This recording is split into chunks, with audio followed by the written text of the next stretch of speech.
नमस्कार, मैं सना हुसैन और आप देख रहे हैं तेज़ नज़र।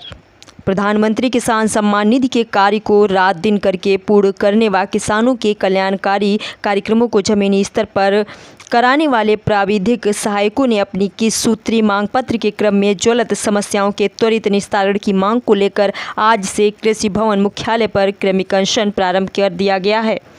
पहले दिन क्रमिक अनशन पर सर्वश्री अमरपाल सिंह, श्री वीरेंद्र सिवाच, श्री कृष्णपाल राणा, श्री चंदेश मौर्य, श्री अमरनाथ पटेल बैठे। आदिनश्ट कृषि सेवा संघ उत्तर प्रदेश ने अपनी मांगों को लेकर 22, 23 व 24 अगस्त 2022 3 दिन के क्रमिक अनशन की घोषणा की है। कोषाध्यक्ष फहीम अख्तर ने कहा कि 3 वर्ग से वर्ग 2 में पदोन्नति द्वारा 1 वर्ष से अधिक का समय व्यतीत होने को हो रहा है, परंतु विभाग की उदासीनता के कारण पदोन्नत प्राविधिक सहायकों की तैनाती न कर उनका उत्पीड़न किया जा रहा है। संगठन मंत्री श्री अमरनाथ पटेल ने कहा कि सरकार के पास वेतन विसंगतियों के संबंध में वेतन समिति की रिपोर्ट 3 वर्षों से लंबित है, जिसको लागू किया जाए। संयुक्त मंत्री श्री मुरारी लाल गंगवार ने कहा कि वर्ग 1 के 564 पद वर्षों से रिक्त पड़े हैं, लेकिन सरकार द्वारा पदोन्नति की समय सीमा 30 सितंबर 2022 निर्धारित होने पर भी पदोन्नति हेतु कोई प्रयास प्रारंभ नहीं किया गया है। कृषि निदेशालय शाखा के अध्यक्ष श्री A.K. राय ने कहा कि निदेशालय में भी समवर्ग के पद सृजित किए जाएं।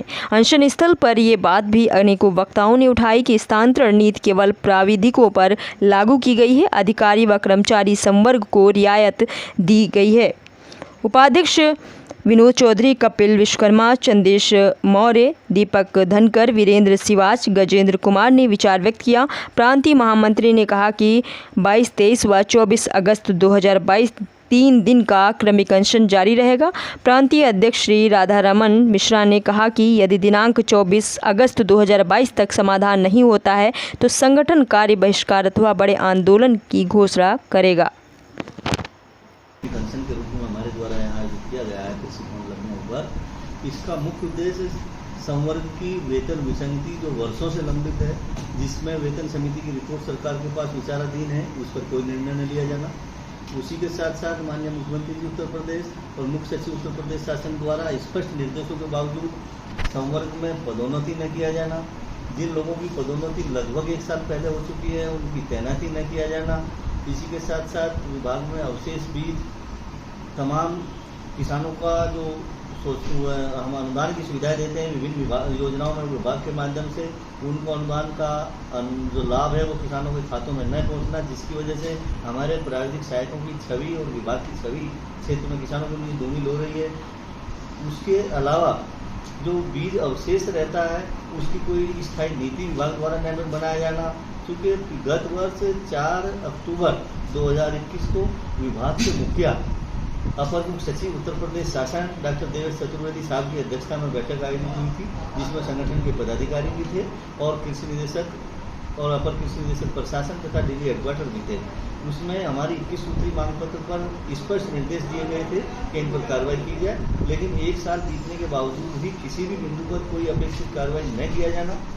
इसके अलावा अन्य बिंदु पैदा कर दिया जाना और सदस्यों का प्रदेश में उत्पीड़न होना, इस वजह से बाध्य होकर के ये क्रमिक अनशन के लिए निर्णय लेना पड़ा है सदस्यों को, और ये 3 दिन हमारा क्रमिक अनशन कृषि भवन लखनऊ पर जारी रहेगा।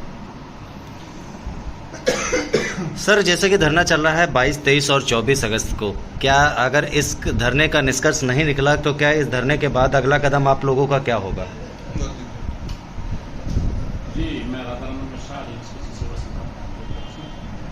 देखिए, हमारा 22, 23, 24 का एक सांकेतिक कार्यक्रम है प्रमुख सरकार। उसके बाद अगर हमारी बात को निदेशालय प्रशासन और शासन नहीं मानता है तो हम इस बात को निश्चित करेंगे कि बहुत बड़ा कार्यक्रम दिया जाए, चाहे वो आंदोलन हो, पदयात्रा हो, माननीय मुख्यमंत्री के आवास तक, या हड़ताल हो या कार्य बहिष्कार हो। इसके बारे में हम 24 तारीख को फैसला देंगे। और प्रदेश में हमारे जो हजारों कर्मचारी हैं जो ब्लॉक में और किसानों के बीच में काम करते हैं, तो निश्चित रूप से इसका असर वहाँ तक होगा और प्रदेश सरकार को हम संकेत देंगे कि हमारी मांगों को पूरा करें। इसके साथ ही जो माननीय मुख्यमंत्री जी लोकप्रिय सरकार है उत्तर प्रदेश में, माननीय मुख्यमंत्री जी लोकप्रिय नेता हैं उत्तर प्रदेश के, उनके निर्देश हैं कि पदोन्नति की जाए। 30 सितंबर की उन्होंने डेट तय कर दी है, लेकिन निदेशालय प्रशासन संवेदनशील बना हुआ है और यहाँ ये पदोन्नतियाँ नहीं कर रहे हैं। तो हम केवल ये मुख्यमंत्री जी का जो आदेश है उसका अनुपालन कराने के लिए हमारा ये कार्यक्रम है कि भाई माननीय मुख्यमंत्री जी के आदेश का अनुपालन किया जाए। एसीएस स्तर पर बैठक जो हुई थी उसको कृषि निदेशालय लागू किया जाए। हमारी कोई अन्य मांग नहीं है। हम ये चाहते हैं किसानों और कृषि कर्मचारियों के लिए जो योजनाएं लागू हो रही हैं उनका क्रियान्वयन हो और उसका पालन किया जाए। ये इसको लेकर हमारा आंदोलन चल रहा है जो कि जारी रहेगा। अगर वो मांगे नहीं पूरी होती है तब आप क्या करेंगे? हमारी मांग है, हमें उम्मीद है उत्तर प्रदेश की लोकप्रिय सरकार हमारी मांगों पर जरूर विचार करेगी। अगर 24 तक ये निदेशालय प्रशासन हमारी मांगे नहीं मानता है तो निश्चित रूप से हम कार्य बहिष्कार करेंगे और कार्य बहिष्कार करने के बाद कोई और बड़ा आंदोलन करेंगे। अंसारी जी, आप एक युवा हैं और सबसे अच्छी बात है कि आप एक युवा हैं और एक इसमें कृषि भवन में या कृषि विभाग में आप काम कर रहे हैं, लेकिन मुझे ये जानना है कि युवा कितना जो है इस धरने में शामिल हुआ और कितने लोग समर्थन कर रहे हैं इस धरने का? मैं संयुक्त कोषाध्यक्ष प्रधानमंत्री कोषाध्यक्ष हूँ कृषि सेवा संघ के, और हम लोग 2016 बैच के काफ़ी युवा साथी 5000 से अधिक आज के दिन में कार्यरत हैं। और अगर देखा जाए तो हम सबके सब जिस दिन अगर हमारा प्रांतीय आह्वान होगा युवाओं के लिए तो सारे के सारे 100% कार्य बहिष्कार भी करेंगे, हड़ताल पे भी बैठेंगे और जो भी मतलब निर्णय लेना होगा प्रांतीय आह्वान पे हम लोग सब उसे लागू करने के लिए तैयार हैं।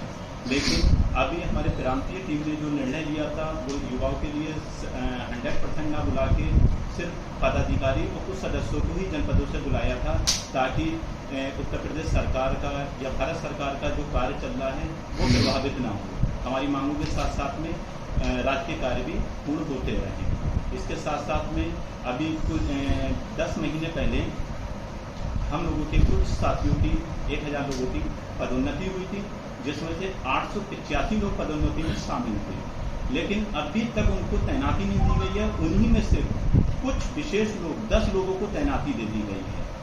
ये भी एक विभाग की सरकार के खिलाफ कोई भी रणनीति अपनाई जा रही है जो सरकार नहीं चाहती है, ऐसा उत्पीड़न विभाग करना चाहता है।